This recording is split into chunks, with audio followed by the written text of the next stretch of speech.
Stop ai cellulari in aula, vietato anche l'uso a scopi didattici dalla scuola dell'infanzia fino alle medie. Il nuovo anno scolastico parte con la stretta imposta dal ministro Giuseppe Valditara, che mette un freno all'uso degli smartphone nel primo ciclo di istruzione. PC e tablet sono invece consentiti, ma soltanto sotto la guida dei docenti. La scelta è stata dettata, leggendo anche la circolare del ministro si capisce, da ricerche pedagogiche, insomma da recenti studi che dimostrano effettivamente che un uso eccessivo del cellulare comporta anche difficoltà poi nella concentrazione, nell'attenzione. Quindi nel primo ciclo sono d'accordo, assolutamente andava regolamentato.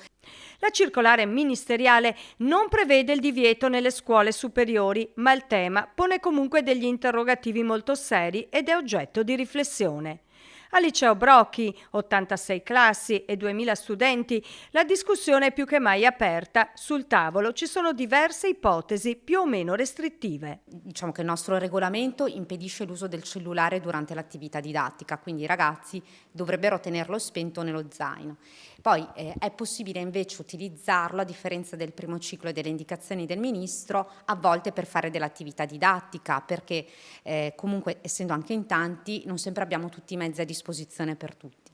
È vero che stiamo riflettendo invece su un uso improprio o su un uso eccessivo, magari anche durante i momenti meno strutturati, come appunto gli intervalli, dove notiamo che i ragazzi molto spesso sono sempre più agganciati al virtuale e meno al reale. Una stretta all'uso del telefonino a favore dunque dei rapporti umani, del dialogo, ma anche della concentrazione in aula. Dobbiamo ancora uscire con una decisione finale, adesso ne discuteremo in collegio, da comunicare poi anche agli studenti.